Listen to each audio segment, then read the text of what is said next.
안녕하세요 여러분, 썸머입니다. 여러분, 미국에 이런 책이 있어요. If I can't have you, 내가 널 가질 수 없다면. 뭔가 제목부터 살짝 소름 돋지 않나요? 오늘 해드릴 이야기도 정말 절대 있어서는 안 될, 진짜 괴상하고 크리피한 시아버지와 며느리, 그리고 그 아비의 그 아들이라는 말이 절로 나오는 정말 끔찍한 사건인데요. 오늘 수잔 파월의 이야기 시작해보도록 하겠습니다. 수잔 컥스 파월은 1981년 10월 16일 뉴멕시코에서 태어났어요. 수잔은 어릴 때부터 굉장히 활기차고 다정하고 사랑이 넘치는 아이였어요. 이렇게 자란 수잔은 나중에 커서 아들 둘 맘이 되는데요. 자기가 애들을 얼마나 사랑하는지 이 아들들한테 아낌없이 표현하는 그렇게 따뜻하고 다정한 엄마가 돼요. 그럼 이런 사랑스러운 수잔을 만나는 남자는 누구냐? 조시 파월이라고. 조시는 워싱턴주에서 태어난 1976년생이에요. 그러니까 수잔보다는 5살 연상의 오빠였어요. 조시는 어린 시절에 그렇게 행복한 유년 생활을 보내지는 않았어요. 조시 말고 네 남매가 더 있었단 말이에요. 그러니까 총 5남매였는데 부모님 사이가 너무 안 좋은 거야. 그도 그럴 것이 이 아버지가 되게 기이한 행각을 많이 했어요. 일단 자식이 5인데 자식 모두 다 물리적으로 학대를 했고요. 또 엄청난 성인 동영상 중독자였단 말이에요.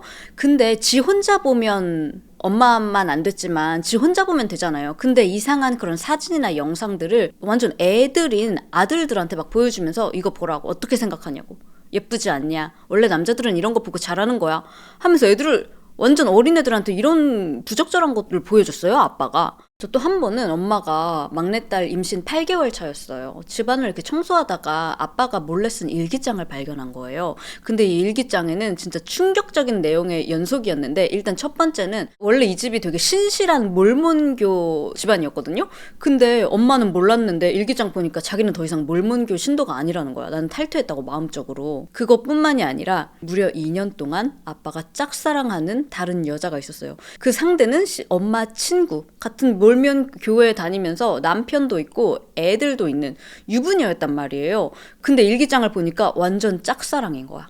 그 친구는 자기 남편이 자기를 좋아하는지도 몰라. 난 이 여자를 사랑한다 이것뿐만이 아니라 온갖 성적인 판타지 있죠. 이런 것들, 그 여자랑 뭘 할 건지 막 이런 거를 적고, 그 여자의 남편이 죽을 수만 있다면 내가 그 여자랑 결혼하고 그 여자의 애들까지 입양해서 내가 다 내 자식처럼 키워줄 수 있다. 별별 거시기 뽕짝 체위 얘기, 그 여자의 신체 부위 관찰한 후기까지 엄청 상세하게 써 있는 거예요. 엄마가 얼마나 충격을 먹었겠어요. 이것뿐만이 아니라 일기장에는 자기 딸이 속옷만 입고 집에 돌아다니는데 그거에 대해서 막 어떻게 느껴졌는지 막 이런 것까지. 기가 막히죠. 엄마는 당장 이혼을 하고 싶었지만 사실 몰몬교에서 이혼이라는 게 조금 약간 낙인처럼 찍히는 약간 그런 분위기가 있었기 때문에 쉽게 이혼을 결정할 수가 없었어요. 대신에 이제 뭐 카운셀링도 다니고 뭐 상담도 받아보자 하면서 억지로 이 결혼 생활을 이어나간 거예요.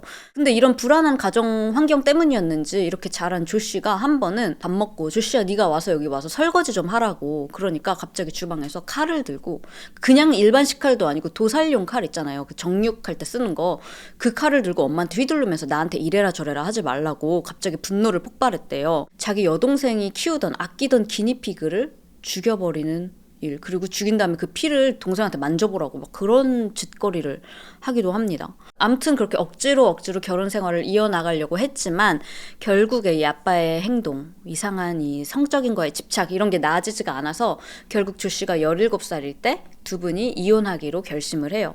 근데 이 이혼이 쉽지가 않았어요. 한마디로 dirty, nasty, messy 라고 하죠.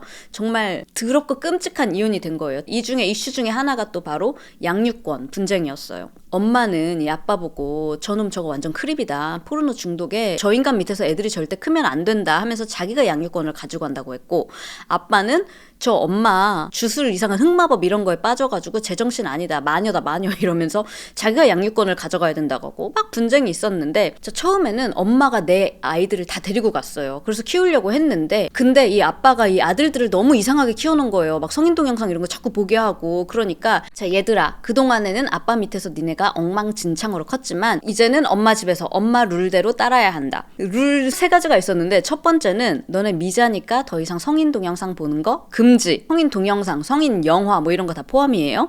그 다음에 2번째는 우리 집에서 욕설 금지. 3번째는 밤 11시까지 통금. 11시 전에는 집으로 돌아와라 라고 했는데 아니 솔직히 미자면 이거는 기본적으로 다 따라야 되는 거 아닌가요? 이 아들 둘이 미쳐 날뛰는 거야. 엄마, 미친 거 아니냐. 우리를 그렇게 구속하지 말아라. 나 엄마랑 살기 싫다. 그러면서 막 우리 집이 이혼하게 된 거는 다 엄마가 이렇게 통제하려고 들고 이상해서 그런 거다. 엄마 탓으로 막 다 돌리면서 이 아들 둘이 아빠 밑으로 들어갔어요. 그래서 결국에 엄마가 딸 둘을 키우고 그나마 다행이죠. 그 다음에 아들 둘은 아빠 밑에서 자라게 됩니다. 이 일로 남매들까지 막 갈라서가지고 아들 딸 해가지고 막 이렇게 막 머리끄댕이까지 잡고 싸우면서 엄마가 맞다 아빠가 맞다 이러면서 이런 일까지 있었대요. 자, 근데 이제 1998년이 되고 조씨가 워싱턴 주립대학에 입학을 하게 됩니다. 여기는 이제 시애틀 쪽에 있기 때문에 드디어 이 지긋지긋한 집을 벗어나서 혼자 나와 살게 됐어요. 자, 대학 생활을 하는 동안 조씨는 여자들에게 상당히 이상한 집착을 보이는 행동을 보이는데요. 일단 서로 말만 하잖아요. 그냥 같이 수업 들었어. 하이 인사만 했는데도 갑자기 이 여자랑 나는 앞으로 결혼할 사이, 나의 운명의 상대 뿐만 아니라 그냥 채팅만 몇 번 주고받아도 난 이 여자랑 손주 12를 낳을 거야 이러면서. 근데 그냥 망상만 할 수 있잖아요. 우리도 길 가다가 잘생긴 남자 보면 어머 저 남자랑 나는 아들 3, 딸 7 낳아야지 막 이런 상상 할 수 있잖아요. 근데 여기서 끝나는 게 아니라 막 감정을 완전 과잉 투사해가지고 계속 집착적으로 메시지 보내고 만나자 그러고 전화하고 막 그러는 거예요. 그래서 여자들이 너무 당황스러워서 누구심? 하고 거절을 해도 이것 봐라 튕기네. 그래 내가 부담스럽니? 나 원래 직진남이야. 어디 10번 찍어도 안 넘어오나 보자 하면서 계속 들이대가지고 여자들을 너무 불편하게 만들었어요. 한 번은 같은 수업을 듣던 포르투갈 출신의 여성이 있었는데 갑자기 나 너 좋아한다고 고백 공격을 하더니 그 여자가 난 너한테 관심 없다고 했거든요. 그런데도 불구하고 꽃 들고 집 앞에 찾아와서 기다리는 거예요. 여성이 또 외국인인데 얼마나 무서웠겠냐. 다행히 부모님이랑 같이 살았대요. 얘한테 더 이상 우리 집 앞에 찾아오지 말아달라고 우리 부모님도 되게 불편해 하신다. 그러니까 조씨한테 이제 좋게 돌려 말한 거야. 나도 너무 깜짝 놀랐다. 이렇게 앞으로 예고 없이 찾아오지 말아줘 라고 거절을 했는데 조씨는 집에 가서 일기장에 이렇게 썼어. 대부분의 여자들은 이런 깜짝 이벤트를 싫어하지만 이게 바로 내 방식이다. 난 여자들에게 즉흥적인 걸 해주는 걸 좋아해. 이지랄. 뭐 남자친구세요? 누구시냐고. 난 너한테 관심 없다고. 우리 그냥 친구야 친구. 이렇게 거절을 했는데도 또 그 여자한테 러브레터를 써요. 네가 나와는 친구로 지내고 싶다고 말한 뒤로 난 널 잊어보려고 노력했어. 하지만 그 다른 어떤 여자도 너만큼 내 마음속에 다가오진 못했어. 내가 널 사랑할 수 없다는 그 현실만 빼고 너에 대해 싫어하는 건 아무것도 없어. 아니 싫다고. 아니 꺼지라고. 일방적이고 되게 푸시리얼하잖아요 자기 감정을. 근데 여러분 기억나세요? 자기 아빠도 그랬잖아요. 그 여자는 알지도 못하고 관심도 없는데 혼자서 막 망상해가지고 일기장에 마치 그 여자랑 마치 천년의 사랑인 것처럼 막 이렇게 일기장에 써놨는데 그런 짓을 조씨가 똑같이 현실에서 하고 있는 거예요. 그런 일들이 있고 2년 후인 2000년 조씨가 이제 몰몬교 신자들끼리 이렇게 홈파티를 했는데 여기서 당시 만 19살이었던 수잔 콕스를 만나게 됩니다. 당시에 수잔은 미용학원에 다니면서 제이씨펜이라는 상점이 있거든요. 거기서 이제 액세서리 판매하는 캐시어로 알바를 하고 있었어요. 참고로 조씨도 수잔도 모두 이제 몰몬교 신자들이었어요. 자, 근데 이 파티에서 수잔을 마음에 들어한 남자가 둘 있었던 거야. 하나는 조씨 친구, 하나는 조씨. 근데 수잔은 조씨가 마음에 들었나 봐요. 그래서 그날 밤에 파티하고 나서 조씨랑 키스를 했어요. 자, 19살밖에 안 됐던 수잔의 눈에 이 조씨는 꽤 괜찮은 남자로 보여졌어요. 귀엽게 생긴 것 같은 연상의 오빠. 물론 자가는 아니지만 자기 혼자 사는 집도 있고 수자는 부모님이랑 살고 친구들은 막 룸메도 여러 명 있고 이런데 뭔가 그런 점도 좀 멋있어 보이는 거야. 거기다 막 가죽 자켓 같은 걸 즐겨 입었대요. 이런 모습도 뭔가 성숙해 보이고 교회도 잘 나가고 워싱턴 주립대학교면 괜찮잖아요. 그러니까 정말 성실하고 신실하고 정말 퍼펙트한 남편감이다 라고 생각을 했어요. 그리고 조씨도 이 5살 연하의 수잔이 너무너무 마음에 들었어요. 얼마나 마음에 들었는지 일기장에 수잔에 대해서 어떻게 썼냐면 나는 그녀가 정말 아름답다고 생각한다. 왜 그럴까 생각해봤을 때 그건 그녀가 나를 대하는 태도 때문인 것 같다. 그녀는 우리 집에 와서 내가 편하게 느낄 수 있는 유일한 사람이다. 그냥 서 있으면서도 계속 설거지를 하거나 먼지를 닦거나 뭘 하면서 시간을 보낸다. 수자는 정말 부지런한 여자야. 우리 집과 집안일을 해주는 그런 사람이 내게는 중요하니까. 자, 아무튼 둘이 이렇게 눈이 맞아가지고 만난 지 1년도 안 된 2001년 4월 둘이 손잡고 결혼식을 올립니다.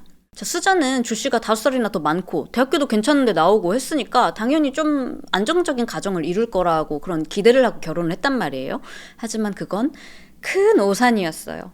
자, 결혼하고 조씨가 대학교를 졸업을 하는데 처음에 뭐 부동산 일을 해보겠다고 그러더니 조금 하다 그만둬. 그러더니 또 웹디자인 일을 해보겠대. 몇 달 있다 또 그만두고 또 이제 또 뭐 배우를 한다 그런다, 변호사를 한다 그런다, 뭘 조금 하고 그만두고 조금 하고 그만두고 자꾸 일을 오래 못하는 거예요. 그러는 와중에 경제관념까지 완전 꽝이야. 아니 돈도 없으면서 계속 뭐 TV, 라디오, 게임기 이런 거를 새로 나오면 자꾸 사는 거야. 큰 돈으로. 그럼 이런 걸 누구 돈으로 사냐? 수잔 돈. 수잔은 이런 거를 충당하기 위해서 투잡을 뛰고 있었어요. 저 수잔은 몰랐겠지만 사실 조 씨는 대학교 다니면서도 그랬어.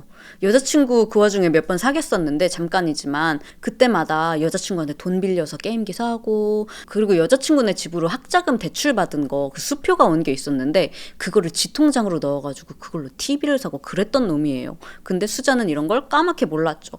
투잡을 아무리 뛰어도 진짜 밑빠진 독에 물붓기인 거야. 그래서 결국에 월세도 못 내서 이 집에서 퇴거 조치를 당합니다. 당장 바닥에 나앉게 생겼는데 다행인지 불행인지 이 조씨네 아빠가 야 너네 그러면 우리 집 들어와서 살아라 그러는 거야. 자, 그래가지고 이 와이프를 데리고 대학을 졸업해서 다시 아빠네 집으로 들어가요.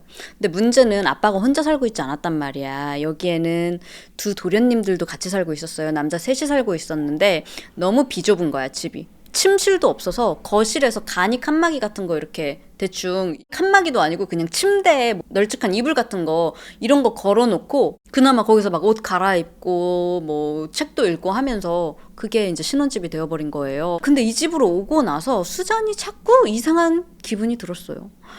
아니 이상하네. 내가 분명히 빤쭈를 씻어가지고 여기다가 걸어놨는데 자꾸 뭐가 하나씩 없어지는 거야. 팬티도 없어지고 브라자도 없어지고. 아니 분명히 브라자를 여기 4개를 걸어놨는데 왜 3개뿐이지? 그것뿐만이 아니라 머리카락 빗 있잖아요. 빗에 분명히 머리카락이 잔뜩 껴 있었는데 어느 날 보면 머리카락이 살짝 일부 없어져 있기도 하고. 그래서 남편 조씨한테 이거 뭔가 이상한 것 같다, 뭐가 자꾸 없어진다라고 하니까 남편은 아주 무슨 소리 하냐고 미친 사람 취급을 하면서 오히려 수잔한테 정신 똑바로 차리고 다니라 그렇게 이야기를 했어요. 자, 그럼 수잔이 그냥 정말 예민해서 오해를 하는 걸까요? 아니요. 자, 범인은 따로 있었어요. 범인은 남편네 아빠, 그러니까 시아버지인 스티브 파웰이었어요. 자기 며느리 속옷만 하나씩 2개씩 훔쳐가는 것뿐만이 아니라 화장실 휴지통에 있었던 생리대라든지 쓴 거예요.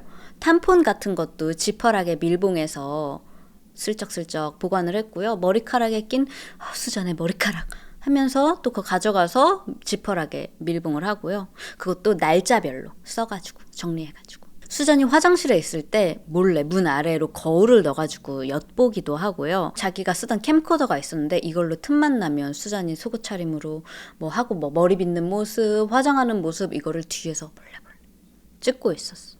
자, 이 시아버지의 며느리에 대한 이 집착은요, 여기서 끝나지 않고 완전 미친 망상으로까지 이어지는데요. 일기를 또 엄청 열심히 썼단 말이야. 일기에는 이렇게 써 있었어요. 며느리가 자꾸 나에게 수작을 건다. 머리를 숙이면서 향기를 맡게 하고 나보고 다리도 주물러 달라 그러고. 아니 여러분, 아까 수잔이 미용학원 다닌다고 했잖아요. 수잔이 그때 왁싱 연습 중이었거든. 그래가지고 남의 다리에다가도, 그러니까 시아버지 다리에도 시아버지 다리털 좀 제가 뽑아드릴게요 하고 촥 뽑아드리기도 하고, 자기 다리털도 이렇게 쫙 뽑고. 그래서 점점 실력이 나아지니까 시아버지한테 아버지 저 보세요, 저 지난주에 왁싱했잖아요. 아직도 털 안 난 거 보이시죠? 이게 다라고요. 그리고 머리를 숙이면서 막 향기를 맡게 했다고? 아버지 머리카락 냄새 좀 맡아보세요 이랬겠냐고. 그냥 머리 이렇게 하다가 냄새가 났는데 그거 가지고 나한테 지 머리 냄새를 맡게 하고 막 이러면서 망상을 하고 있었던 거예요. 뿐만이 아니라 이 며느리랑 같이 막 키스하는 상상 막 이런 것도 하는 걸 막 적으면서 한 번은 수잔이 아버님 이 집은 너무 어두컴컴해요 라고 말을 했다.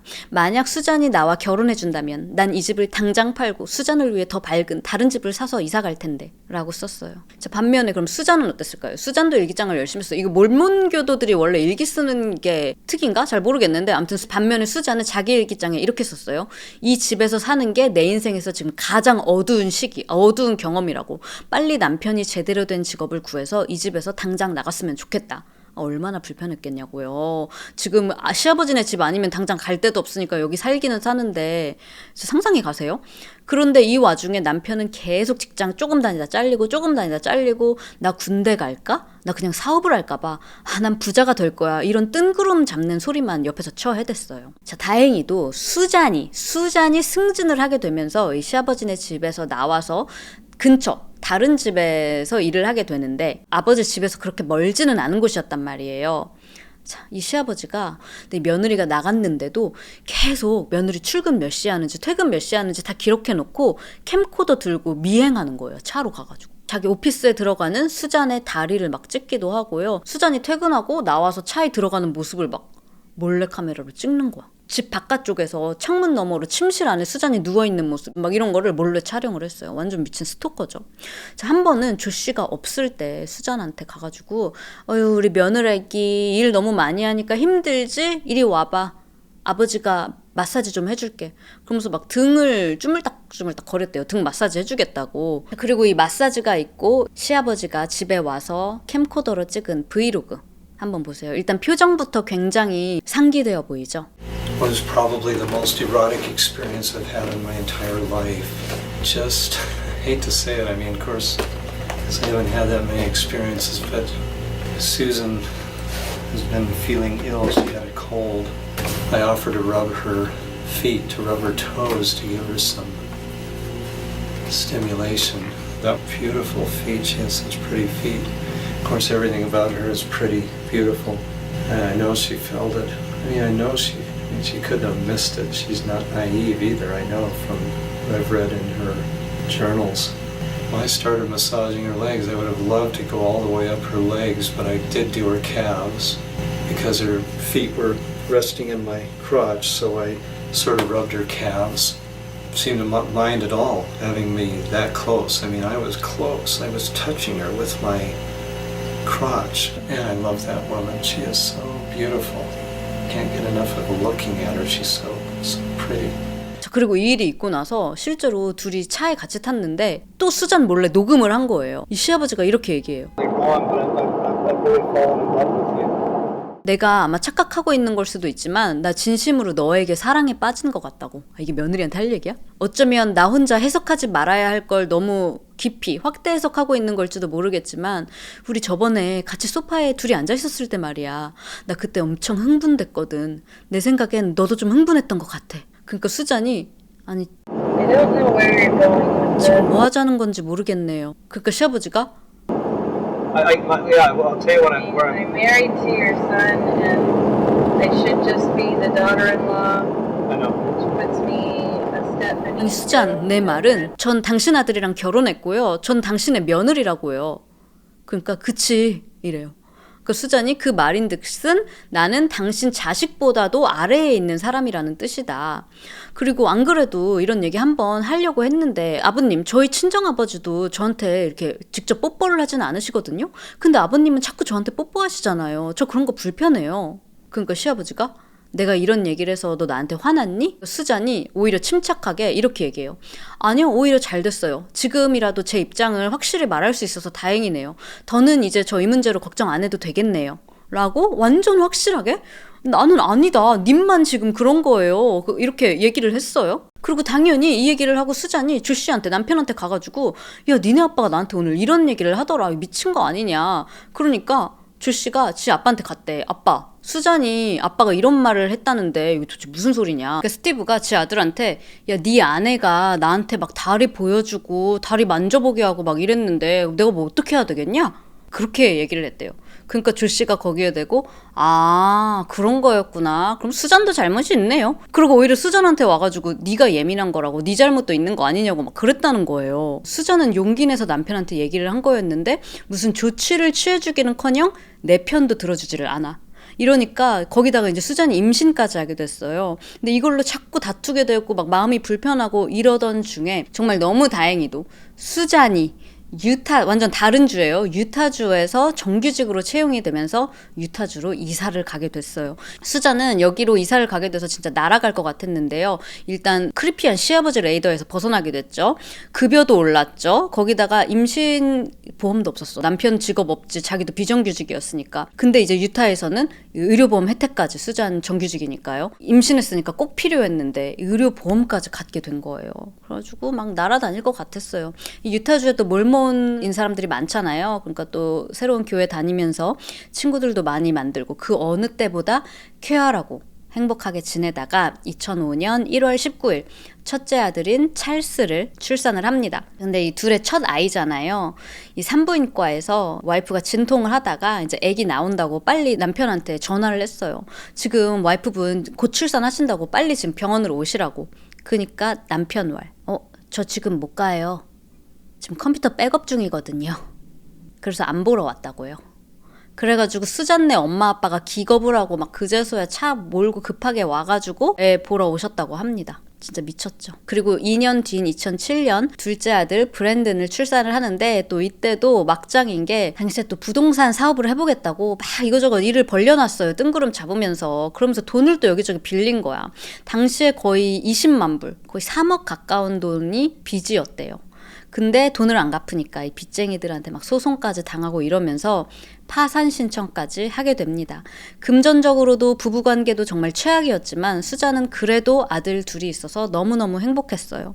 한 번은 이 큰 애한테 I love you, 엄마가 사랑해 라고 했는데 이 애가 이제 말 좀 한다고 Mom, I love you too. 이렇게 얘기하는 순간 인생에서 처음으로 온전히 사랑받는 느낌을 수잔이 느꼈다고. 이 세상의 모든 걸 가진 느낌이었고, 그래서 이 아이들을 위해서라면 수잔은 뭐든지 목숨이라도 다 바칠 수 있을 것만 같은 그런 진정한 사랑을 느끼게 됐어요. 참고로 첫째 찰스는 자연과 곤충을 사랑하는 아이였고요. 둘째 브레이드는 기차, 자동차, 트랜스포머 이런 거를 좋아하는 귀여운 아들들이었어요. 아마 그냥 이 가족을 겉으로만 본 사람들은 그냥 행복하고 귀여운 내 가족이구나 라고 생각했겠지만 이 수잔네 집사정을 조금이라도 아는 사람들은 다 알았어요. 이 남편놈 조씨라는 놈이 얼마나 개벽다구 같은 놈인지요. 수잔 친구들 중에 이 조씨를 좋아하는 사람은 아무도 없었고요. 조씨는 친구가 아무도 없었어요. 이 수잔 주변 사람들이 보기에도 이 남편이라는 놈이 너무 통제적이고 너무 이기적인 거야. 이 집에 차가 한 대 있었는데 부부 공동차라고 해놓고 차는 지만 쓰는 거예요. 수잔이 일을 더 많이 하죠. 이 와중에 애들도 수잔이 다 보고 어린이집 통학도 수잔이 시켜주는데 아침에 차를 못 갖고 나가게 하는 거야. 나 이따 가지고 나가야 된다고. 그래서 아침 일찍 새벽같이 일어나서 애들 깨우고 밥 먹이고 옷 입히고 씻기고 애들 자전거에 태워서 자전거로 애들 데려다주고 자기 일 출근을 했고요. 그 외에도 친구 만나러 가든 마트를 가든 어디를 가든 다 남편한테 보고하고 허락을 받아야 됐어요. 그리고 또 여러분 아시죠? 미국 남자들이 또 얼마나 이 애정 표현에 흔해요. 부부, 연인 사이에 쓰는 애칭만 봐도 허니, 베이비, 스위디, 펌킨 파이, love, nugget, muffin 끝이 없잖아요. 근데 조씨는 항상 수잔, 일로 와봐. 수잔, 오늘 밥 했어? 수잔. 애칭은커녕 뽀뽀 이런 것도 친구들 앞에서 하잖아요. 이렇게 이런 키스까지는 아니어도. 근데 그런 거 하나도 없고 어깨 터치, 손잡고 이런 것조차 수잔 친구들이 한 번도 보질 못한 거야. 그니까 친구들이 수잔한테 야, 조씨는 로봇이야 남편이야 뭐야 너네 부부관계는 하냐? 이렇게 물어보니까 수잔이 아니 우리 뽕짝은커녕 털끝 하나 건드리지 않는 사이라고. 그래서 친구들이 아니 그럼 애들은 어떻게 임신했냐고. 그러니까 수잔이 하는 말이 아니 그래서 내가 애들 임신된 날짜를 내가 정확히 안다니까. 딱 2번 남편이랑 딱 2번 했는데 신기하게 딱 첫째, 둘째 이렇게 임신이 딱딱 됐다. 그리고 그 애들 임신 이후로는 아무 일도 생기지 않았다는 거예요. 그래서 친구들이 아니 어떻게 그래? 왜 안 해? 그러니까 조씨가 맨날 스트레스가 많아. 그래가지고 맨날 밤늦게까지 혼자 컴퓨터를 하던지 아니면 아예 일찍 피곤하다고 자던지 그래서 같이 이렇게 침대에 같이 들어가는 날이 없다고 그렇게 얘기를 했다고 합니다. 수잔이 얼마나 외로웠는지는 또 수잔의 일기를 보면 엿볼 수가 있는데요. 한번 읽어볼게요. 오늘 저녁도 내가 만든 음식을 먹는 사람은 나뿐이야. 자기계발서를 읽으면서 앉아있는데 내가 하는 노력들을 아무도 알아주지 않는 것 같아. 특히 내가 제일 인정받고 싶은 사람, 조씨는 절대 알아주지 않지. 그렇다고 해서 내가 죽고 싶거나 그런 건 아니야. 그냥 외롭고 지치고 좌절스러울 뿐이야. 아이러니하게도 외롭다고 느끼면서도 난 혼자가 아니라는 걸 알아. 아마 애들 얘기하는 거겠죠. 내게 주어진 축복들도 있다는 걸 알고 있고. 하지만 그럼에도 불구하고 지금보다 더 나은 삶을 바라는 내 마음이 이기적인 걸까 싶기도 해. 여러분 절대 이거 이기적인 생각 아닌 거 알죠? 사람이라면 누구나 사랑받을 권리가 있고 행복할 권리가 있는 거잖아요. 이 와중에도 수자는 그래도 난 혼자가 아니라는 걸 알아. 축복들이 있어 하면서 또 좋은 긍정적인 면을 바라보면서 살아보려고 노력을 했던 것 같아요. 자, 이어서 또 다른 일기. 주방 바닥에 무릎을 꿇고 애들 셋, 가로 열고 아이 둘, 조씨. 애들 셋이 흘린 음식 청소를 하면서 결혼한 게 과연 좋은 선택이었을까? 를 곱씹게 됐어. 난 마치 내가 싱글맘처럼 느껴지는데 그럼에도 불구하고 결혼 상태를 유지하고 있는 이유가 뭘까? 조씨가 죽었다면, 아니면 우리가 이혼했거나 처음 결혼했을 때 다른 사람이었다면 뭐가 달라졌을까? 그래도 난 그가 죽길 바라진 않아. 가끔씩이라도 아이들을 위해 아빠가 옆에 있어주는 건 좋으니까. 그 한 번은 이제 수잔의 27번째 생일날이었는데 이날도 수잔이 밤늦게까지 일하고 집에 들어온 거예요. 문을 딱 열었는데 집 바닥은 완전 애들 장난감으로 난장판이 되어 있고 이 남편이란 놈이 네 생일이니까 오늘 내가 직접 케이크를 구워줄게 이래놓고 완성도 안 된 채로 싱크대 옆에 무슨 쓰레기처럼 버려진 것 같은 무슨 반죽 같은 덩어리가 저렇게 처박혀져 있더래. 거기다가 뭐 이 반죽하면서 튄 거 있죠. 밀가루 이런 거. 천장, 타일, 뭐 바닥까지 완전 엉망진창이 됐는데 조씨는 태연하게 소파에 앉아가지고 허벅지 벅벅 긁으면서 SNL 세러데이 나잇 라이브를 보고 있었다는 거예요. 왔어? 이따가 케이크 마무리하려고. 당연히 케이크는 마무리가 되지 않았습니다. 수자는 그 만들어지지도 않은 그 케이크 그거 뒤치다거리 뒷정리하느라 새벽까지 청소를 했대요. 자기 생일날을. 자, 아까도 말했지만 조씨는요, 지가 돈은 벌어오지도 않으면서 거의 수집광처럼 뭐 RC카, 러닝머신, 카메라, 캠코더, TV 이런 거는 새 거가 나오면 돈을 아끼지 않고 사댔어요. 그러면서 수잔한테는 야, 너 뭔데 5불짜리 비싼 요거트 처먹었냐? 앞으로 돈 없으니까 장 볼 때 돈 아끼라고. 무조건 장 뭐 받는지 엑셀로 바로바로 정리해서 나한테 장고랑 같이 가지고 오라고. 이러니까 수잔은 어디 커피숍에 가서 친구들이랑 커피 사 먹는 거는 상상도 할 수가 없었어요. 아니 수잔 자기가 번 돈인데 여러분. 심지어 애들한테도 어린이집에 가면 밥을 한 끼 주거든요.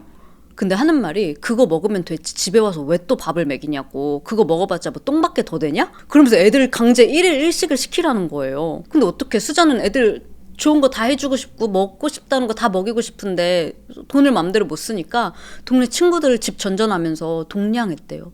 얘들아 혹시 핫도그 남은 거 있어? 소세지 있으면 나 좀 꺼주라.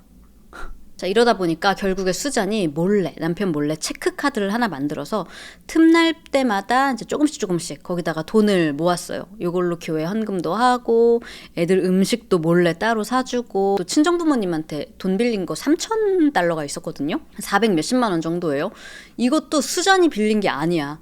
조씨가 장모님한테 빌린 건데 빌릴 때는 금방 갚을게요. 3천만 땡겨주세요. 그러더니 이제 와서는 나 파산 신청했잖아. 법적으로 나는 이제 너네 부모님한테 돈을 갚을 의무가 없어. 그래서 배째라는 식으로 나오니까 이 수잔이 울며 겨자 먹기로 자기 월급으로 부모님한테 돈 갚고 있었던 거예요. 자, 여기까지 들으시면 여러분들은 아마 아니 도대체 왜 이런 남자랑 살아? 왜 이혼 안 해? 라고 생각하실 수 있어요. 맞아요. 어떤 여자가 이런 대우를 받으면서 살고 싶겠어요? 수잔도 이제 나 더 이상 이렇게 못하겠다라고 조씨한테 말을 꺼낸 적이 몇 번 있었는데 그때마다 조씨는 그래? 나가. 대신에 너 다시는 애들 못 보는 거야. 양육권은 당연히 내가 가지고 가는 거라고 협박을 했어요. 수잔의 전부는 아이들이었기 때문에 아들들을 잃을까봐 극도로 두려워했다고 해요. 자, 결혼 7년째인 2008년 6월 28일 수잔이 유서를 남기는데요. 근데 이게 내가 죽으려고 유서를 남긴 게 아니라 죽임을 당할까봐 남긴 유서 같아요. 들어보세요. 결혼 생활 때문에 극심한 스트레스를 받고 있어. 하지만 남편은 이혼하면 네 인생은 끝나는 거고 애들은 엄마 없이 자라게 될 거라고. 그리고 너가 죽으면 마치 사고사처럼 보이겠지만 그게 진짜 사고일 수도 있다고 나한테 경고까지 했어. 죽이겠다고 협박까지 한 거죠. 조씨는 지금 내 이름으로 생명보험까지 들어놓은 상태야. 내가 죽는다면 제니, 컬시, 그리고 내 직장 동료들에게 연락해줘. 난 아이들을 위해 살고 있고 내 아들들을 너무나 사랑해. 난 절대 아이들을 떠나고 싶지 않아. 이렇게 쓴 종이를 봉투에 이제 접어서 넣었는데 이 봉투에는 수잔의 가족과 친구들에게 단 남편 조시 파월은 제외라고 적어놨습니다. 이 유서를 쓰고 한 달 뒤인 2008년 7월 29일 수잔이 찍은 홈 비디오가 있는데요. 마치 자연재해에 대비해서 이제 집에 어떤 가구 뭐뭐 있었는지 나중에 보험 청구하려고 증거 영상으로 찍은 거 같은 영상인 척 하는데 들어보면 나중에 헤어지려고 이혼할 때 쓰려고 혹은 나중에 자기한테 무슨 일 생기면 증거로 남기려고 찍은 건 아닐까라는 생각이 들어요. 한번 보세요. Can you see that? 11:44 a.m. And I am documenting all our assets just in case of any emergencies, fire. 2008년 7월 29일 지금 오전 12시 33분이에요. 만약 저나 가족에게 무슨 일이 생긴다면 우리 자산이 이렇게 있다는 걸 확인시키기 위해 이 영상을 찍습니다. 이 TV는 조씨 거고요. 이 컴퓨터도 조씨 거예요. 이건 백업 장치도 있어요. 조씨가 여기는 잠궈놨는데 이 안에 있는 건 다 조씨 파일이에요. 여기 절단기, 유틸리티 차량 이런 것들이 있어요. 이거 다 홈디포, 미국의 큰 철물점이에요. 여기서 1년 동안 제 신용카드로 구입한 거예요. 조씨가 엄청 이런 걸 많이 사들였고 결국 파산했죠. 조씨가 여기 구멍 내면서 여기다가 선반을 놓겠다고 했지만 당연히 그런 건 일어나지 않았어요. 제 목걸이도 여기 있었는데 어디 갔는지 모르겠어요. 아마 조씨가 화나서 부숴버린 것 같아요. 여기 보면 보석 박힌 상자도 박살냈죠. 진주, 오팔 이런 게 있었는데 제 DVD도 전부 내던지고 엉망으로 만들어놨어요. 그때가 한 1, 2년 전쯤이었는데 저한테 화나서 그랬던 거죠. 저 메리케이 화장품 쓰는 거 좋아하는데 너무 비싸다고 조씨가 못 쓰게 해요. 이것만 봐도 집에 모든 게 다 조씨 거야. 얼마나 집에서 막 때려 부수고 망나니 짓을 했는지 얼마나 통제적인지 단면적으로 보여주는 영상이 됐죠. 자, 그리고 9개월이 지난 2009년 12월 왜 한국에서도 대치맘 뭐 무슨 맘 하잖아요. 여기 미국에서도 유타맘 밈처럼 있는데 이 유타맘들은 11월 땡스기빙 딱 지나면 12월 오기도 전에 집 밖과 안 다 크리스마스처럼 꾸미고 그리고 막 이런 소품 있죠. 접시며 수저까지 다 크리스마스 테마로 막 꾸민단 말이에요. 역시 유타맘인 수잔도 마찬가지로 집 장식 다 바꾸고 맨날 캐롤 틀어놓으면서 우리 아들들한테 크리스마스 선물 뭐 해줄까 잔뜩 설레어 하고 있었어요. 자, 12월 6일 일요일 이날 아침 수잔은 두 아들이랑 교회에 갔다가 걸어서 집으로 옵니다. 왜? 차는 남편만 쓸 수 있으니까요. 그리고 그게 수잔의 마지막 모습이었어요. 12월 7일 월요일 아이들이 데이케어 어린이집에 와야 되는 시간인데 보통이면 엄마 수잔이 자전거 타고 애들 데리러 왔어야 되는데 오질 않는 거예요. 그래서 수잔한테 여러 번 전화했는데 안 받아서 남편 조씨한테도 전화를 했어. 근데 안 받는 거야. 그러니까 이제 둘의 회사에까지 선생님이 전화를 해봤는데 둘 다 무단결근이라는 거예요. 너무 걱정되니까 선생님이 이 집에 찾아왔어요. 그래서 막 문을 두드리는데 아무도 응답이 없는 거야. 그러니까 선생님이 현관문에 귀를 이렇게 대봤는데 너무 고요한 게 뭔가 어색해지더래요. 아니 이거 무슨 일산화탄소 중독 뭐 이런 거 아니야? 이러면서 911에 전화를 해요. 경찰이 이 집 창문을 깨고 이 집에 들어오는데 보통은 아이들 때문에 왁자지껄해야 되는 이 집이 이상하리만치 조용했어요. 바닥엔 애들 장난감들이 막 흩어져 있었고 왜인지 소파와 카펫은 젖어 있었어요. 그리고 이 젖은 가구를 황급히 말리기라도 하는 것처럼 큰 대형 박스형 선풍기 있죠. 이 두 대가 이 고요함 속에 윙 돌아가는 선풍기 소리만 나고 있었어요. 이 조용한 동네에 경찰들이 왔다 갔다 하니까 이 동네 사람들도 옹기종기 모이고 근처 살고 있었던 이 조씨의 여동생 제니퍼도 이 집에 왔어요.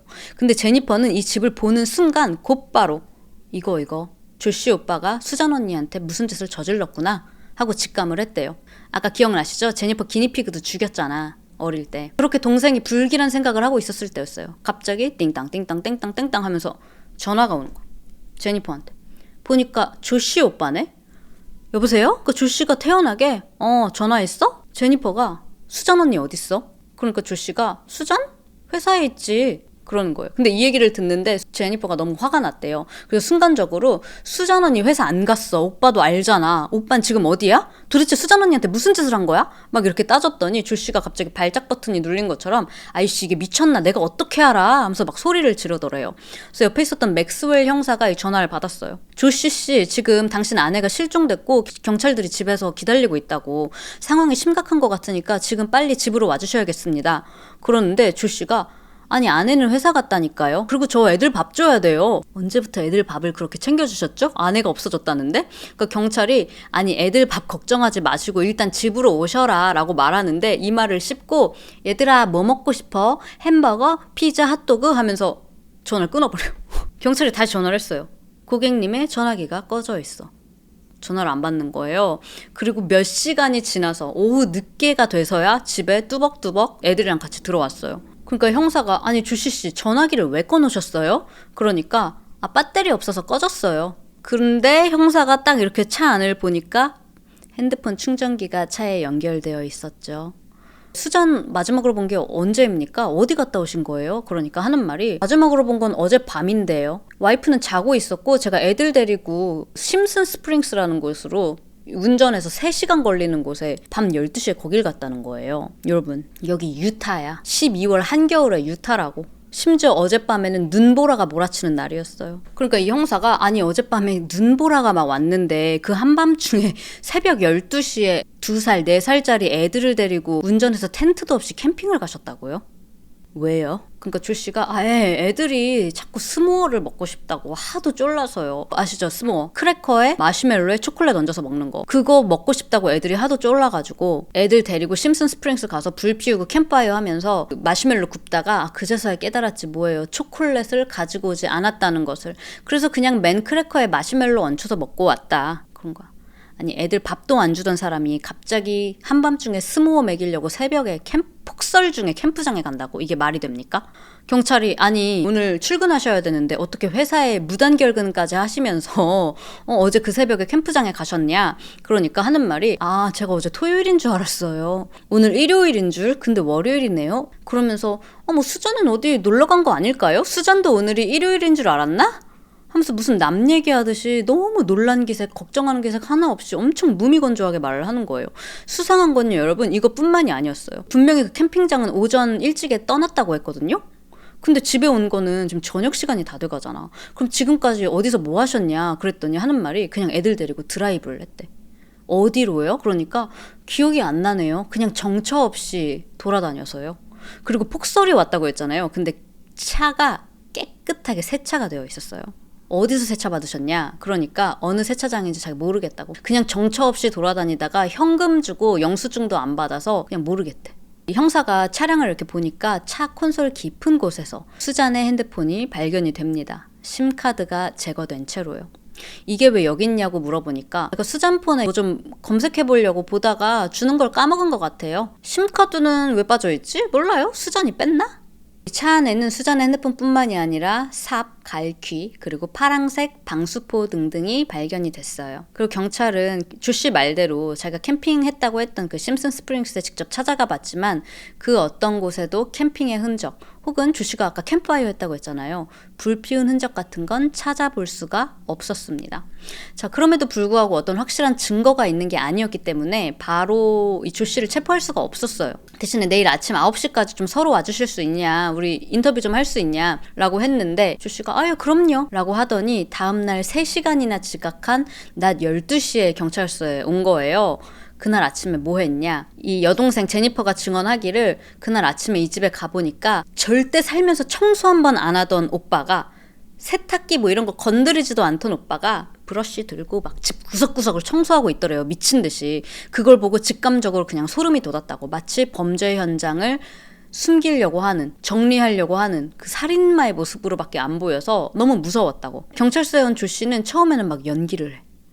저도 수잔이 어디 있는지 몰라요. 막 슬픈 것처럼. 진짜 저도 걱정돼요. 그냥 돌아오길 바랄 뿐이에요. 그러면서 이미 변호사는 선임해 놨고요. 그리고 이 연기도 곧 오래가지 않고 또 다시 감정 없이 건조한 말투로 돌아왔어요. 그리고 경찰이 애들 뭐 2살, 4살 엄청 어리지만 엄마는 어디 있냐고 물어보니까 아까 조 씨는 수잔은 자고 있었고 애들만 데리고 캠핑 갔다고 했잖아요. 근데 애들이 하는 말이 어제 엄마랑 같이 갔는데 엄마가 갑자기 없어졌어요. 이 아이들의 증언 덕분에 집을 이제 영장을 받아서 수색을 할 수 있게 됐는데요. 집에서는 쓰레기 봉투 큰 게 2개 나왔는데 그중 하나는 그냥 쓰레기였고 두 번째 봉투 안에서는 이 산소 용접기를 사용해서 일부러 태운 것 같은 타다 남은 석고보드 조각이랑 알 수 없는 그을린 잔해들이 발견이 됐다고 해요. 그리고 이 집에 카펫이랑 소파가 젖어 있었다고 했잖아요. 근데 이 카펫에 있었던 바닥 그리고 소파에서 수잔의 혈흔이 발견이 됐습니다. 그리고 막 아까 그 차 안에서 삽 이런 거 발견됐다고 했잖아요. 그리고 담요, 수건 이런 것들도 있었는데 그것들이 이미 싹 다 세탁기에 돌려서 세탁이 된 상태였어요. 자, 이 외에도 경찰은 조 씨네 집, 차, 그리고 유타주 산이 엄청 많잖아. 산악 지역을 다 조사를 하고 막 다 탐색을 했지만 수잔은 그 어디서도 발견되지 않았어요. 딱히 남편이랑 연결된 어떤 증거도 찾지를 못했기 때문에 이 경찰은 조 씨를 풀어줄 수밖에 없었단 말이에요. 자, 그리고 이제 막 미디어들에서도 막 수잔에 대해서 얘기 좀 해달라고 그 시아버지랑 스티브한테 막 인터뷰를 하는데 시아버지가 인터뷰에서 하는 말이 수잔은 종교 때문에 성적으로 억눌려 있었고 저랑은 전기처럼 짜릿하게 흐르는 감정이 있었어요. 마사지 해준 게 몇 년 전인데 아직도 그 기억이 어제처럼 전 그 기억이 생생한데 전 수잔을 사랑했다고요. 그러면서 막 울어. 저도 수잔이 어디 있는지 모르겠어요. 수잔이 지금 당장 여기 있었으면 좋겠어요 하면서 눈물을 흘렸다고요. 진짜 개 이상해. 자, 수잔이 실종된 지 한 달째인 2010년 1월에는요. 조 씨는 이미 수잔의 퇴직연금 아니 살았는지 죽었는지 지금 어디 갔는지도 모르는데 수잔의 퇴직연금 통장에 손을 대가지고 수잔 돈을 꺼내 쓰고 있었고요. 실종된 지 1년도 아니고 무슨 한 달 지난 것도 아닌데 보통은 가족 구성원이 없어지면 문도 안 잠그고 있는다고 사람들이 혹시 언제 다시 찾아올지 모른다는 그 생각에 진짜 기다리고 있다면 말이죠. 근데 조 씨는 애들 데리고 그 집을 떠나서 다시 지네 집 아빠 스티븐 파월네 집으로 다시 이사를 갑니다. 차로 14시간 떨어진 아예 다른 주로 이사를 가버렸다고요. 너무 뻔하지 않아요? 와이프는 돌아올 수 없다는 걸 너무 잘 알고 있는 사람 같잖아. 자, 그리고 이사 갈 때 이삿짐 싸는 걸 동생인 마이크하고 이웃이 도와주고 있었대요. 이 이웃이 막 박스 싸다가 조씨 이거 혹시 박스에 다 쌌어요? 라고 하니까 그러니까 조씨가 예, 지금 수잔 머리도 박스에 쑤셔놓고 있어요. 이러면서 농담을 하더래요. 이웃이 너무 당황해서 에?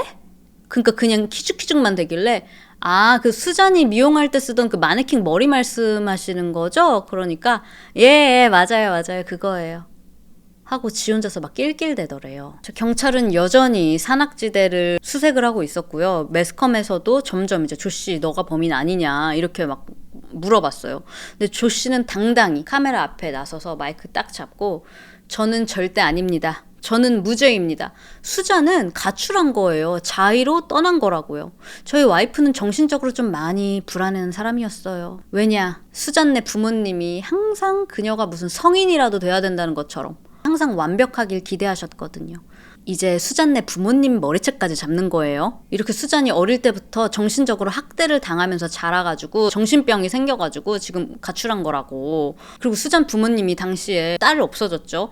애들도 보고 싶어 하는데 이 손주를 못 보게 하는 거야. 그래가지고 우리 보게 해달라 막 계속 연락하던 차였거든요. 근데 매스컴에 대고 그렇게 딸을 정신병자로 키운 이 부모님이 지금 손주들 보고 싶다고 지금 우리도 스토킹하고 있다고 우리 협박하고 있다고 그러면서 장인어른 계속 이렇게 하시면 수잔이 오려다가도 안 오지 않을까요? 거기에 더해서 수잔이 평소에 쓰던 그 일기장 있잖아요. 이거를 지 맘대로 또 매스컴에 공개해. 그 많은 일기 중에 그 부모님 욕 써 있는 부분 있죠. 아니 그럴 수 있잖아요. 누구나 살면서 부모님 엄마 아빠한테 불만이 있으면 여기다 쓸 수 있잖아. 그런 것만 진짜 악마의 편집처럼 뽑아가지고 매스컴에 공개하면서 이거 봐라. 엄마는 툭하면 화낸다고 했죠? 아빠가 엄청 통제적이라고 했죠? 심지어 수잔을 막 쉐이밍하는 거예요. 수잔이 엄청 성적인 사람이었다. 이런 걸 엄청 밝혔어요. 어쩌면 다른 남자랑 눈 맞아서 도망간 걸 수도 있다. 그래서 그 근처에서 실종된 또 남자가 있었거든요. 아마 이 남자랑 눈 맞아서 도망간 것 같다고. 시아버지도 옆에서 맞아 이거 수잔 스타일이네 이러면서 거들먹거렸는데 여러분 수잔이랑 이 남자는 진짜 일면식도 없는 그냥 모르는 사이예요. 자, 여기 이제 시아버지 스티븐이 전 그녀의 수잔의 시아버지지만 수잔도 했고요. 저도 했어요. 뭘 해. 우린 성적인 방식으로 많이 소통했어요.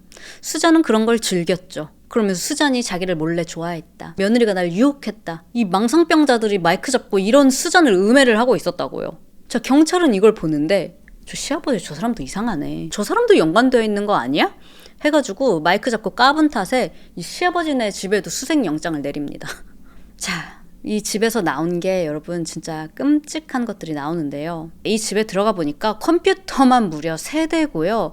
하드 드라이브도 엄청 많은 거야. 이게 물건을 약간 정신적으로 막 집착해서 무조건 모으는 이런 걸 호더라고 하잖아요. 진짜 이런 파일들 호더라고 경찰들이 이야기를 했는데 그 정도로 하드 드라이브에 엄청난 데이터들이 저장되어 있는 거예요. 도대체 뭐가 이렇게 들었나 하고 경찰이 열어보니까 세상에 이런 아동 관련한 이런 불법 성적인 영상 사진들로 그득그득한 거예요, 여러분.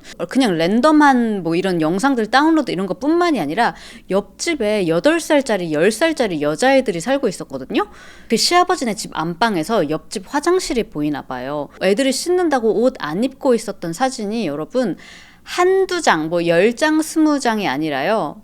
옆집 여자애들 사진이 무려 1600장이 있었어요.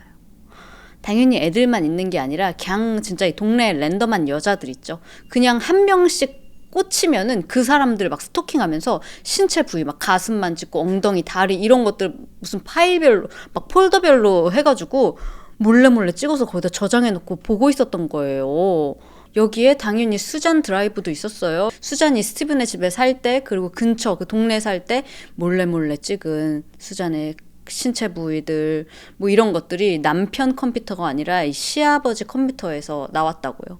그리고 경찰이 확보한 이 시아버지 일기, 이 일기장 안에도 막 사진들이 그득그득 인쇄까지 해가지고 있었는데요. 그 일기 내용을 조금 읽어드릴게요. 얼마나 크리피한지. 2003년 1월 11일 며칠간 아들과 며느리네 창고에 접근할 수 있었는데 정말 유혹적인 2개의 박스를 발견했다.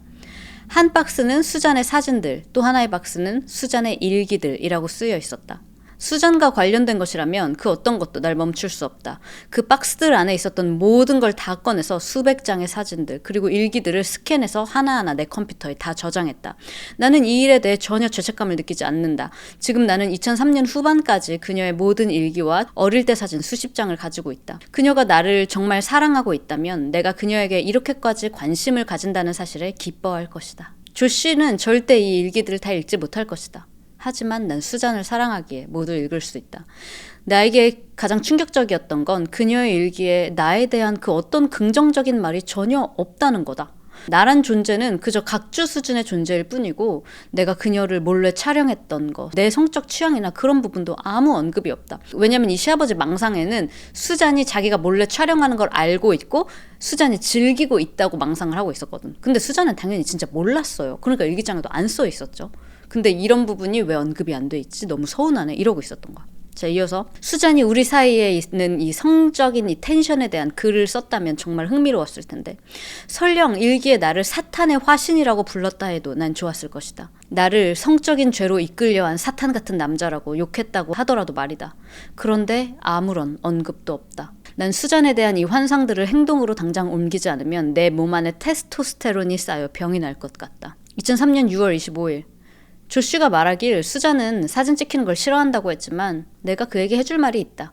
이 다음에 나오는 영상들과 수잔의 사진들이 그걸 보여준다. 몰래 찍은 것 같지만 나는 수잔이 알고 있었다고 98% 확신한다. 나는 그녀를 몰래 촬영하기 위해 쇼핑몰에서 기다렸다.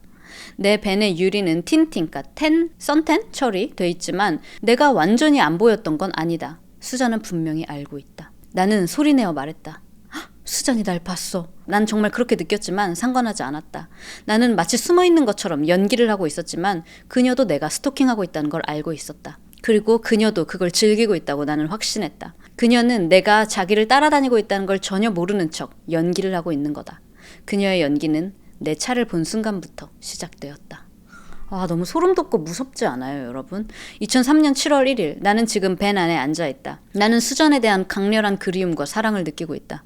어제와 오늘은 그 감정이 너무 강해서 그녀의 사진을 볼 때마다 혹은 그녀에 대한 환상을 떠올릴 때마다 늘 느끼던 끊임없는 충동이 들지 않았다. 검열됐거든요, 이 중간에 단어가.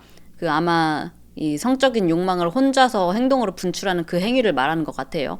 너무 보고 싶고 사랑해서 혼자 그걸 하고 싶은 생각도 들지 않았다는 얘기죠. 하지만 그 충동은 곧 다시 강하게 돌아올 거라는 확신이 든다. 아까 뭐 수잔 속옷도 훔치고 그랬다고 했잖아요. 이거에 대한 글과 수잔에 대한 세레나에 대한 노래까지 작사 작곡까지 했어요. 스티브 첸트리. 제목은 The Light of Seattle. 가사를 읽어볼게요. 내 안에 새로운 빛이 켜졌어. 너를 처음 본 그 순간 시애틀의 빛은 바로 너야. 난 너와 함께하고 싶어. 2부 I'm Missing You. 너의 머리카락에 밴 향기를 맡은 그 순간부터 난 널 만지고 어디든 널 그리워해. You're as pretty as a doll. 넌 인형처럼 예뻐. 인형의 모든 걸 가지고 놀고 싶어. 자, 그 외에도 아까 말씀드렸듯이 수잔이 이 집에서 살고 있을 때 빨래통에서 훔친 속옷, 옷, 그리고 수잔의 성전복, 몰몬 교도들이 입는 그런 의복이 있대요. 그거랑 몰래 찍은 수천 장의 사진들, 조시와 수잔, 지 아들이랑 며느리 결혼 사진에서 지 아들 얼굴 도려낸 거, 그리고 수잔의 이야기로 가득 찬 일기가 무려 15권 발견이 됐고요. 아까 말했지만 뭐 머리카락, 위생용품까지 밀봉된 채로 날짜별로 몇백 개가 발견이 됐습니다. 14건의 도취할, 그리고 아동 영상물 소지죄로 시아버지는 곧바로 이제 구치소로 가게 되고요. 재판까지 2년이 걸렸어요. 그러니까 4년 반 동안 감옥에 가게 됐거든요. 그러니까 총 7년 동안 감옥에 가게 된 거예요. 자, 그리고 이걸 알게 됐잖아. 제 아들도 수잔에 대한 이런 병적인 집착을 하고 있었다는 증거들이 다 나왔잖아요. 근데 이거에 대한 조씨의 반응은 어땠냐? 아, 그랬군요. 수잔한테도 어느 정도 책임이 있겠죠. 라고 말했다고 합니다. 진짜 미친 부자예요. 자, 이 스티브가 4년 반 만에 2017년에 감옥에서 출소를 하게 되는데 저는 조사하면서 여기까지 보고 와, 이런 인간이 세상 빛을 본다고? 안 되는데? 이런 애들이야말로 죽을 때까지 썩어야 되는데? 라고 생각했는데 여러분, 카르마라는 게 존재하나 봐요. 출소한 지 딱 1년 만에 심장마비로 갑자기 급사 사망합니다. 수잔이 귀신 돼서라도 시아버지 찾아온 게 아닌가 싶은데, 자, 아무튼 원래 조씨가 애들 데리고 이 시아버지네 집에서 키우고 있었잖아요. 근데 시아버지가 이런 아동 영상물 막 이런 거 갖고 있었고 했기 때문에 이 사건 덕분에 이 아들들은 수잔네 친정 부모님께서 양육을 하게 됐어요. 근데 남편 놈은 끝까지 반대했단 말이에요. 장모님 댁에 절대 애들을 맡기면 안 된다. 딸을 그따위로 키워서 딸도 집 나간 거 아니냐. 그리고 수잔이 엄청 막 밝히는 여자라고 이렇게 쉐이밍했다고 했잖아요. 저 부모님도 마찬가지다. 절대 애들을 저 집에서 키우면 안 된다 막 이랬는데, 아니 지네 집 소개하고 있는 거 아니야? 아무튼 애들은 수잔네 부모님이 키우게 됐고, 대신에 일주일에 한 번 일요일마다 3시간 동안 아이들이랑 만날 수 있게는 해줬어요, 법원에서. 다만 전문 시설에서 나온 감독의 감시 하에서만요. 이제 외가댁에서 자라게 된 애들이 학교 가서 가족 그림을 그리라고 선생님이 한 거예요. 근데 그림을 그렸는데 두 아이 중에 하나가 그 캠핑 갈 때 조씨가 썼던 그 미니밴 있죠? 거기 앞에 이건 아빠, 이건 우리 형, 이건 나, 그리고 엄마를 트렁크 안에 있는 걸로 이렇게 그렸어. 엄마는 트렁크 안. 애들이 뭘 알아서 그런 건지 아니면 그냥 상상한 건지 그거는 모르겠죠. 자, 한편 조씨는 계속해서 다시 자기가 양육권을 가지고 와야 된다면서 계속 청원을 하고 법적으로 싸우고 있었어요. 그런데 법원 쪽에서 절대 조씨한테 양육권을 우리는 줄 수가 없습니다. 사실 조씨 컴퓨터에서 우리가 이런 것들도 발견했습니다 하고 공개가 된 게 있는데, 세상에. 그 시아버지 컴퓨터에만 이 아동 관련된 게 있는 줄 알았는데 이 아들놈인 조씨 얘 컴퓨터에서도 이상한 것들이 나온 거예요. 이게 막 진짜 사람이 아니라 스펀지밥, 심슨, 뭐 닌자 거북이 이런 캐릭터들이 막 변태짓 하는 그런 이미지, 영상들, 그리고 심지어 자기가 그림으로 그린 어른과 아이들 사이에서 하면 안 될 짓을 하고 있는 그런 그림들, 지가 그린 것들도 막 조씨 컴퓨터에서 나온 거예요. 근데 이게 되게 애매한 게 이게 진짜 사람이 아니잖아. 이거 이렇게 만화잖아요. 그래서 어떻게 법적으로 뭐 구속을 하거나 할 수는 없대요. 그런데 이런 게 공개가 되면서 법원에서 이거 봐라, 이런 게 얘 컴퓨터에서 나왔다. 얘가 진짜 애들을 키워도 되는지 안 되는지 정신감정을 받아봐야겠다. 그러면서 성심리 평가라는 걸 받으라고 이제 명령이 내려졌어요. 자, 이 성심리 평가는 총 4단계 테스트로 이루어지는데요. 첫 번째는 치료사와 상담, 두 번째는 성격, 지능 같은 이제 다양한 이 심리 검사를 한다고 해요. 그리고 세 번째는 자기 자극에 대한 신체적 반응 평가. 그러니까 어떤 특정 영상이나 사진 같은 걸 보여주고 이 신체 특정 부위에서 이게 반응이 어떻게 오는지 혈류를 측정하는 그런 평가라고 해요. 자, 그다음에 이제 네 번째 마지막으로 얼마나 사회에 위험한 인물인지 이제 위험성 평가라고 합니다. 일반 사람이라면 하세요. 나는 당당하니까 이거 하고 내가 애를 데리고 올 수 있다면 받겠죠. 근데 조씨에게는 이 사실, 이 테스트를 받아야 한다는 사실이 굉장히 충격적이었어요. 왜냐? 그동안 나는 좋은 아빠입니다. 성실한 사람입니다. 자기 이미지 막 세탁했는데 이거 검사 결과 나오면 어떻게 나올지 지가 뻔히 잘 알거든. 그럼 이제 완전 다 끝나는 거거든. 그럼 이 검사에서 실패하면 이제 애들은 영영 자기가 키울 수 없는데, 그러니까 조 씨는 완전 낭떠러지 끝으로 몰린 기분이 들었어요. 이 심리평가 명령을 듣고 조 씨는 진짜 분노를 했습니다. 법원에서 나오자마자 은행에 가서 현금 7,000불, 약 1,000만 원을 인출을 하고요. 자기 집이랑 창고에 있었던 애들이 갖고 놀던 책, 그리고 장난감들을 싹 다 시꺼먼 봉다리에 다 모아가지고 자선 가게에 기부를 했어요. 마치 이제 우리 애들은 다시 이거 가지고 놀 일이 없을 거라는 듯이요. 그리고 주유소 이곳저곳 여러 곳을 들리면서 현금으로 기름통, 그 가솔린 있죠? 가득 든 통들을 여기저기서 잔뜩 사들입니다. 자, 그리고 2월 5일 조 씨가 애들 면회하는 날, 만나는 날이었거든요. 애들 만나기 바로 직전에 자기 변호사 그리고 가족들에게 이런 음성 메시지를 남겨요.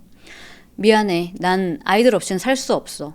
나중에 우리 다시 만나자. 나 때문에 상처받았던 모든 사람들에게 미안해. 자, 아까 면회를 하려면 이 전문 감독인 감독하에 이루어진다고 했잖아요. 자, 이런 사실을 전혀 모르는 사회복지사 엘리자베스는요, 각각 이제 5살, 7살이 된 아이들을 데리고 조 씨네 집으로 찾아갔어요. 아이들은 엘리자베스 차에서 내리자마자 아빠 하고 신나서 아빠 본다고 막 집으로 달려가서 먼저 현관문을 열었고요.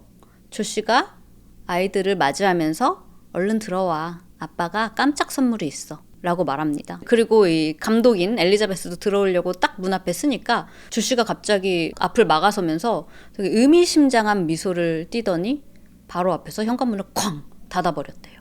엘리자베스는 처음에 장난하는 줄 알았어요. 그래서 문을 덜컹덜컹 여는데 정말 잠겨버린 거야. 문을 두드렸어요. 문 열어주세요. 저도 들어가야죠. 근데 안 열어주는 거예요. 곧 엘리자베스가 응급 상황이라는 걸, 이게 진짜라는 걸 깨달았어요. 저기요, 조씨씨 이러시면 안 돼요. 문 여세요. 저도 아이들이랑 함께 있어야 합니다. 하고 다급하게 막 문을 두드리는데 집 안쪽에서 애가 막 끔찍하게 비명을 지르는 소리가 나는 거예요. 자, 닫힌 현관문 뒤로 이 아빠라는 조씨라는 인간은요, 자기를 보러 신나게 달려온 이 아들들의 머리를 손도끼로 공격을 하고 있었어요. 아마 이 비명소리는 둘 중에 한 명이 먼저 공격을 받았고 그걸 본 다른 형제의 아이가 막 비명을 지른 거라고 예상을 해요. 애들의 비명소리가 곧 잦아지더니 얼마 지나지 않아서 집안에서 강하게 기름 냄새가 막 현관문을 뚫고 나오는 걸 엘리자베스가 느끼고요. 바로 911에 신고를 합니다. 근데 이 신고 전화 진짜 여러분 복장 터져 미쳐요. 자, 들어보세요. But I think I need help right away. He's on a very short lease with CSHS, and CPS has been involved. And this is the craziest thing. He looked right at me and closed the door. And I'd like to pull out of the driveway because I smell gasoline and he won't let me in. Whose house Got is the it? kids in the house and he won't let me in. It's a supervised visit. I understand. Whose house is it? Josh Powell. Okay, so you don't live there, right? No, I'm contracted to the state to provide supervised visitation. I see. Okay. And who is there to exercise their visitation? I am. Is with Josh Powell. And so you supervise and you're doing the visit? Supervise myself. I'm the supervisor here. Wait a minute. If it's a supervised visit, you can't supervise yourself. If you're the I do visitor, supervise myself. I'm the supervisor for the supervised visit. please listen to my questions. What color is the Toyota Prius? Gray. Dark gray. Okay, how long will it be? I don't know, ma'am. They have to respond to emergency, life-threatening situations first. The first available deputy Well, is responding. this could be life-threatening. He went to court on Wednesday, and he didn't get his kids back. I'm afraid for their lives.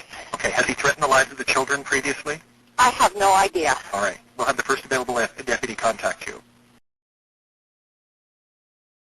Yes, he exploded the house. Ma'am, Yes, do you know he exploded the house. Okay, do you know the exact address of the house, or are you Yes, supposed it's 8119 189th Street, Court East, Okay. 2 hours.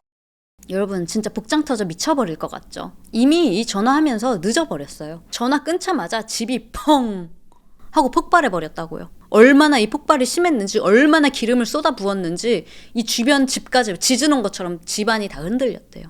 자, 응급 구조대는 폭발로부터 20분이 지난 후에야 현장에 도착을 했고요. 당연히 집안에 있던 사람 중 뭐 조 씨도 아들들도 그 누구도 살아남지 못했습니다. 더 안타까웠던 건 이제 아이들의 부검 결과가 나왔는데 사망 원인은 연기 흡입으로 나왔어요. 그러니까 신나서 아빠 보러 달려간 그 애들이 아빠한테 도끼로 얼굴 공격을 잔뜩 받고 그 후에도 살아있었는데 이 폭발 연기에 질식해서 사망하게 된 거예요. 이 일 있고 당연히 미국에서도 이 신고 접수원 얘 잘라야 된다 엄청 분노를 했는데요. 그럼 뭐 잘렸냐? 무슨 책임을 졌냐? 자기 실수를 인정한다. 나도 너무 후회한다. 그러면서 나중에 다른 사람들을 훈련하는 교육 매니저가 됐다고 합니다. 이 조 씨라는 끔찍한 인간, 수잔의 실종의 가장 유력 용의자였던 조 씨, 그리고 수잔이 그렇게 끔찍이 아꼈던 아들 둘이 사망을 했어요. 그리고 지금까지도, 지금 이 영상을 만드는 2025년까지도 수잔은 그 어디에서도 발견되지 않았습니다. 어떤 증거가 발견된 건 없지만 정황상, 예를 들면 수잔 실종 직전에 조 씨가 자기 친구들한테 시체를 어떻게 유기할 수 있는지 이런 대화를 굉장히 심도 있게 열정적으로 했다고 해요. 뿐만 아니라 실종 전에 갑자기 수잔 명의로 $100만 생명보험금을 자기 와이프 이름으로 들었던 거, 그리고 수잔이 썼던 그 일기장에 이런 내용들. 만약 내가 죽거나 실종된다면 그건 절대 사고가 아니야. 이 글을 남편 조 씨에게는 절대 보여주지 마. 나는 절대 아이들을 두고 떠나지 않을 거야. 라고 썼던 이런 글들. 그리고 시아버지 놈, 그 스티브 일기장에는 이렇게 써 있었어요. 속이 너무 안 좋다. 수잔은 이미 죽었을 수도 있다. 아들이 말했던 그 캠핑 이야기는 말도 안 된다. 내가 조 씨랑 한 대화에서도 너무 설득력이 없어서 정말 최악의 상황을 상상하게 된다. 아무리 생각해도 뭔가 이상하다. 설령 조 씨가 수잔의 시신을 유기하려는 목적이 아니었다고 하더라도 도대체 누가 한밤중에 아이들을 데리고 그런 짓을 하겠는가? 최근 2주 사이 아들은 용접기와 카페 청소기를 샀다. 그때는 왜 갑자기 그런 걸 사는지 이해할 수 없었지만 지금은 혹시라도 시신을 훼손하거나 분해하려고 샀던 게 아닐까 싶다. 나는 이미 몇 년 전부터 조 씨가 내 아이들 중 이런 일을 저지를 가능성이 가장 큰 사람이라고 생각해왔다. 나는 조 씨가 아이들과 함께하길 바라지만 한편으로는 그가 그토록 아름다운 여성을 죽였다는 사실에 너무 분노한다. 그가 한번 그렇게 했다면 상황이 정말 나빠졌을 때 아이들도 죽이고 살자 할 수도 있는 사람일지도 모른다. 라고 예언까지 했어요. 아빠도 이미 지 아들이 한 짓일 거라고 예상을 하고 있었던 거지. 근데 여기서 더 수상한 건요. 조 씨한테 동생이 있었잖아요. 마이클이라고. 이사할 때 짐 싸는 것도 도와주고 했던 그 남동생이요. 자, 이 마이클이 군 정보부대 출신인데 한국에서 미군으로 근무를 했었고 한국어도 할 줄 안대요. 꽤 오래 있었나 봐요, 한국에. 그리고 전역한 다음에는 미국으로 돌아와서 정보학 학위의 박사 과정까지 수료하고 정치 활동까지 한 좀 꽤 엘리트 코스를 밟았던 동생이었는데 얘가 진짜 의심되는 게 뭐냐면 수잔의 생명보험 수혜자가 마이클로 되어 있었어요. 근데 당연히 보험금을 받지는 못했죠. 왜냐면 수잔은 사망한 게 아니라 실종 상태였으니까요. 근데 이 마이클이 수잔이 없어지고 바로 다음날 자기 차가 멀쩡한 차였는데 이거를 갑자기 차 폐차장에 버렸다는 사실이 포착이 됐어요. 갑자기. 그러니까 아마 조 씨 혼자 수잔을 살해한 게 아니라 아마 마이클이랑 같이 합세해서 꾸민 일일 수도 있다는 거죠. 그래서 이제 마이클을 불렀어요. 서로. 그래서 조사를 하는데 마이클이 이렇게 얘기를 했다고 합니다. 설령 내가 형이 한 일을 알고 있다고 하더라도 나는 절대 말하지 않을 겁니다. 그리고 이 마이클은 2013년 2월 스스로 생을 마감합니다. 죄책감 때문에 그랬는지 아니면 경찰들이 점점 수사망을 좁혀오니까 압박을 느껴서 그렇게 했는지는 모르겠지만 아무튼 얘도 죽었어요. 자, 그럼 수잔은 어디 있을까? 아마 살해당해서 어딘가에 유기당했을 거라고 전문가들은 보고 있고요. 아마도 독살을 당했을 것이다. 그때 그 소파랑 카펫이 젖어 있었잖아요. 그래서 거기에 앉아있을 때 남편이 탄 무언가를 마시고 거기서 피를 토하면서 쓰러졌기 때문에 기억나시죠? 이 소파랑 바닥에서 혈흔이 발견됐다고. 아마 그래서 몸싸움 흔적이나 이런 증거들이 딱히 보이지 않았던 게 그래서이지 않을까라고 예상만 하고 있는데요. 결국 수잔은 지금까지 실종 상태이기 때문에 수잔의 가족들은 이제 아마 더 이상 이 세상 사람이 아닐 거라고 생각하고 이제 묘비를 세웠다고 해요. 그리고 바로 수잔의 묘비 옆에 아이들의 시신을 묻었다고 합니다. 당연히 조 씨는 따로 매장이 됐어요. 이 와중에 조 씨 가족들은 조 씨도 같이 묻어달라 그랬대. 그 네 가족이 같이 잠들게 쉬게 해달라고. 미친 거 아닙니까? 그리고 묘비에는 United in Heaven, 천국에서 다시 하나로라고 적혀 있다고 하는데요. 자, 한편 딸과 손자들까지 다 잃은 수잔의 어머니 아버지, 수잔의 가족은요, 워싱턴주 사회복지국을 상대로 소송을 걸어요. 이 애들이 죽은 건 당국의 과실이라고. 어떻게 그런 인간한테 면회를 왜 애초에 허용을 해줬냐. 그러니까 어쨌든 심리 테스트 안 받았지만 그 컴퓨터에서 이상한 거 막 나왔었잖아요. 그걸 알고 있으면서도 왜 애들을 만나게 해줬냐는 거지. 너네들 때문에 애들 안 죽었어도 됐는데 죽게 된 거라고. 아무튼 그렇게 2020년 7월 이 가족이 승소를 합니다. 그리고 워싱턴주는 이 가족에게 3,280만 달러, 한화로는 약 440억 원의 배상을 받게 되었는데요. 조 씨는 과연 아내를 사랑한 적이 있기라도 한 걸까요? 살면서 계속 뭐 금전적으로 집안일, 뭐 아이들 낳는 거 이렇게 오직 이용만 하고 자기 입맛대로 맞추려고 조정하고 고립시키고 통제하고 결국에는 수잔의 생명과 아이들까지 생명까지도 앗아간 진짜 인간이라고 말하기도 아까운 진짜 쓰레기였어요. 그 애비는 말할 것도 없고요. 중간중간 수잔이 이혼을 진짜 하려고 했던 적도 있었어요. 이 위험을 다 감수하고서라도. 친구들한테도 가서 나 이제 진짜 이혼할 거라고. 더 이상 못하겠다.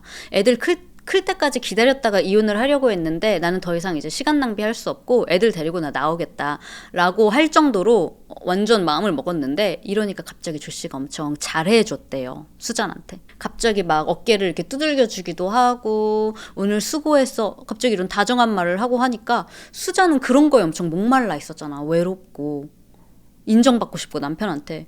그러니까 요 조금 잘해주는 거에 또 마음이 흔들려가지고 친구들한테 가서 에휴, 그래도 우리 남편이 날 때리지는 않아. 바람만 안 피면 됐지. 그러면서 또 이혼하려고 했던 생각을 접고 그렇게 했다고 해요. 그러니까 한마디로 진짜 가스라이팅 조종당한 거예요. 근데 진짜 많은 여성들이 이런 부당한 대우를 받으면서도 그래도 결혼했으니까 혹은 몇 년 사귀었으니까 내가 전생에 뭘 잘못했나 보지. 이게 내가 감당해야 되는 운명이 아닐까? 혹은 애들 때문에 참고 살아야지. 다들 나처럼 살겠지. 사람 사는 거 다 비슷비슷해. 라고 생각하면서 하루하루 살아가는 분들 많잖아요. 근데 답은 그렇지 않다는 거. 다 이렇게 살지 않아요. 왜 제가 이런 얘기를 하냐면 아마 라이브 오시는 분들은 아시겠는데 제가 이제 금요일마다 라이브를 하잖아요. 근데 라이브에서 그냥 뭐 시시껄렁한 이야기 그냥 수다만 떨다가 끝나거든요, 보통. 근데 가끔 이렇게 고민 상담 하시는 분 중에 보신 분들은 아실 거예요. 이런 비슷한 조금 더 경미하게 혹은 아주 흡사하게 이런 폭력을 당하는 사람들이 여자분들이 많고 특히 외국 사시는 분들 내가 약자라고 생각하면서 떠나지 못하는 경우들을 진짜 많이 봤거든요. 그러니까 실제로 우리 주변에 지금 일어나고 있는 일들이에요. 이게 물리적으로 때리는 것만 주먹만 써야지 학대가 아니라 이렇게 통제하고 고립시키고 정서적으로 협박하고 압박하는 것도 학대라는 거를 우리 여성 시청자분들이 조금 더 어웨어를 하셨으면 좋겠고 그리고 뭐 애들 있는 분들은 애들 때문에 참는다 이런 말 진짜 많이 하잖아요. 근데 애들한테 고통받으면서 사는 불행하게 사는 그 모습 다 보여주면서 애들 다 키워놓고 애들한테 나중에 엄마는 그래도 너네를 위해 참았다 라고 말하는 게 나을까요? 아니면 이런 쓰레기 같은 파렴치한을 뒤로 하고 애들 데리고 나와서 고생하면서 살아도 키워놓고 엄마는 그래도 너네한테 행복한 삶이 뭔지 보여주고 싶었어. 둘 중에 어떤 게 더 아이들에게 힘이 되고 자극이 되는 말이 될 수 있을까요? 그래, 다 나처럼 사는 걸 거야. 다 사는 거 비슷비슷해 라고 생각하실 때 다들 나처럼 산다고 해도 이 삶이 정말 내가 원하는 삶인지 이게 정말 나한테 정당한 삶인지 한번 꼭 생각해 보셨으면 좋겠고 오늘 준비한 이야기 여기서 마무리하도록 하겠습니다. 오늘도 긴 영상 봐주신 분들 너무 감사드리고요. 저는 다음 영상에서 다시 찾아뵙도록 하겠습니다. 감사합니다.